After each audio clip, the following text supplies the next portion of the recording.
Welcome to an Echo of the Past channel. I am Sacagawea, a Shoshone woman, guide and interpreter for the legendary Lewis and Clark expedition that opened the way across the unknown American wilderness to the Pacific Ocean. Today, I'll tell you my story, the story of a young woman who was kidnapped from her home as a child, sold into slavery, and yet became a key figure in one of the most important expeditions in American history. A story of courage, perseverance, and strength of spirit that survived the cruelest of trials. With a newborn son on my back, I have walked thousands of miles through the wilderness, overcoming mountains, rivers, and the dangers of wild animals. I was a bridge between two worlds, the world of white explorers and the world of native tribes. My knowledge of the land, languages, and plants saved the expedition many times over. Don't forget to subscribe to an Echo of the Past and give a like. I'm Sacagawea, the bird woman, and this is my story, a story of strength, courage, and hope. I was born around the year 1788 in the Lemhi Valley, in what is now Idaho, at the heart of the Shoshone lands. My name, Sacagawea, means bird woman. And perhaps that name was no coincidence. I have always felt close to the wind, the sky, and the freedom of wings. Our lives followed the rhythm of nature. We hunted bison, gathered roots, herbs, and berries. From an early age, I was taught to read the signs of the land, how to see where the rain would fall, where the elk would move, when the river would rise. It was a school of life, where failure could mean death, but every small victory was a blessing. When I was about 12 years old, our camp was attacked by the Hidatsa tribe. Many of my people were killed, and I was taken far from home, to the Missouri River. I was a child, and suddenly I belonged to strangers. They taught me their language and customs, but in my heart, I remained the daughter of the Shoshone. Years passed. Life among the Hidatsa taught me how to adapt, to survive. Later, I was sold to a French-Canadian trapper named Toussaint Charbonneau. I was still very young when I became his wife. I could not have imagined then that through him, my path would cross with the men who would change the fate of an entire continent. In the winter of 1804, two men arrived in the Hidatsa villages, Captain Meriwether Lewis and Captain William Clark. They led an expedition to explore the new Western Territories, to find a route to the Pacific Ocean, and to establish peace with the native tribes. When they learned that my husband Charbonneau spoke some native languages, they hired him as an interpreter. But soon they realized that the true bridge between worlds was me. I spoke both Hidatsa and Shoshone, and I understood the stories, the gestures, and the silence between words. I agreed to join them. I was pregnant, but I felt that this journey was my destiny. We spent the winter at Fort Mandan, a wooden outpost surrounded by endless snow. I taught the men how to find food, use herbs, and endure the bitter cold. In February 1805, I gave birth to my son, Jean-Baptiste, whom Captain Clark called Pomp. Only weeks later, I carried him on my back as we set out upriver into the unknown. The Missouri River was both our path and our trial. Its current was strong, its waters muddy and unpredictable. Each day we pushed the boats against the current, fighting wind, storms, and clouds of mosquitoes that darkened the air. The men learned to trust my knowledge. When food was scarce, I showed them which plants could be eaten. When someone fell ill, I brewed teas from roots and leaves. I knew that my presence was more than a help. It was a promise of survival in a land they could not yet read. We met tribes that no European had ever seen, the Hidatsa, the Mandan, and others whose names were still new and strange to my companions. I spoke for them, translating their words, their fears, their hopes. I remember one evening when the Mandan invited us into their round houses.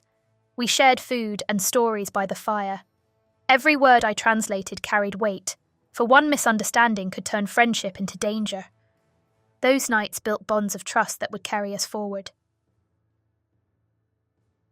As we neared the towering white peaks of the Rockies, something stirred in my heart. I knew these lands, the rivers, the wind, the distant song of the mountains. We were close to my home, the land of the Shoshone. Captain Lewis asked me to help negotiate with the Shoshone for horses to cross the mountains.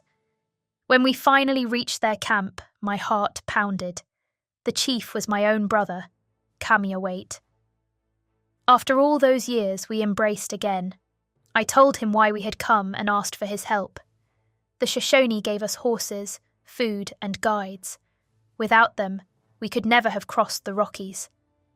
The journey through the mountains was merciless, cold, hunger, exhaustion. But we endured. That reunion with my brother was a gift. It reminded me who I was and why I walked this path. Not just for myself, but for all who were born among these rivers and peaks I loved. Beyond the mountains stretched a land of rain and wild rivers. The air smelled of pine and salt. We followed the Columbia River westward until one day the endless horizon opened. And there it was, the Pacific Ocean. It was as if we had reached the edge of the world. The men built Fort Clatsop near the coast. We hunted, gathered roots, and recorded everything we saw. I cared for little Pomp, teaching him to walk among strangers and storms alike. The winter was harsh, and many fell ill, but the sight of the ocean gave us strength. We had done what no one before us had, crossed a continent. As we turned eastward again, I felt both pride and sadness. I had walked thousands of miles with my child on my back, through rivers, snow, and hunger. Yet I never felt weak. I was the bird woman, and the wind carried me onward. After 2 long years, we returned to the Hidatsa villages. The expedition was over. Captain Clark offered to take me and my family to St. Louis to help educate my son. But I stayed. My home was here, among the rivers I knew since childhood. I did not live to see fame or riches, as the captains did, but I knew my footsteps had left a mark on history. I was a woman among men, a mother in the wilderness, a bridge between nations. And even if my story is sometimes lost in the words of others, I know who I was. I was Sacagawea, the woman who walked with the wind. When we returned from the Great Expedition in 1806, life had changed, but my mission had not ended. The Lewis and Clark expedition brought new knowledge of the Western Territories, but also new challenges. For me personally, a new life began, not only as a guide, but also as a mother and a woman in a changing world. Returning to civilization was not easy. My husband, Toussaint Charbonneau, was still alive, but our paths together were slowly diverging. I wanted to return to my Shoshone tribe, to my roots, to the land that had raised me. My days were filled with caring for my son Pomp, who was growing up as a bridge between cultures. He was a symbol of the connection between the Indian world and the emerging American society. I helped him learn the languages, the customs of both worlds. Unfortunately, my life was not long. I died probably around 1812, perhaps at the age of only 24. The exact circumstances of my death are unclear. Some say I died in childbirth, others say of disease.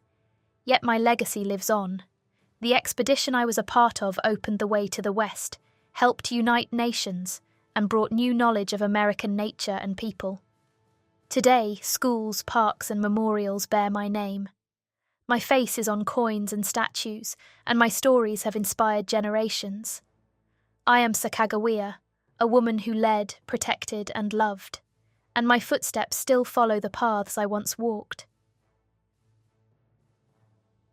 My life was short, but full of courage, strength, and determination. As a young woman of the Shoshone tribe, I embarked on a dangerous journey that changed the history of the New World. I knew that my steps were not just my personal path, but the path of my people and future generations. I have been a guide, an interpreter, a doctor, and a mother. With a young son on my back, I faced wilderness, enemies, and uncertainty. Yet I never lost faith and determination. My knowledge and courage saved lives and opened the door to understanding and peace among the tribes and new settlers. My story is the story of the strength of a woman who overcame adversity and became a legend. Though I left too soon, my name and legacy live on in the hearts of those who believe in courage and humanity. Thank you for walking my journey with me. Subscribe to an Echo of the Past channel, like and share so that the stories of heroic women like me don't fade into obscurity. The past whispers, the future listens.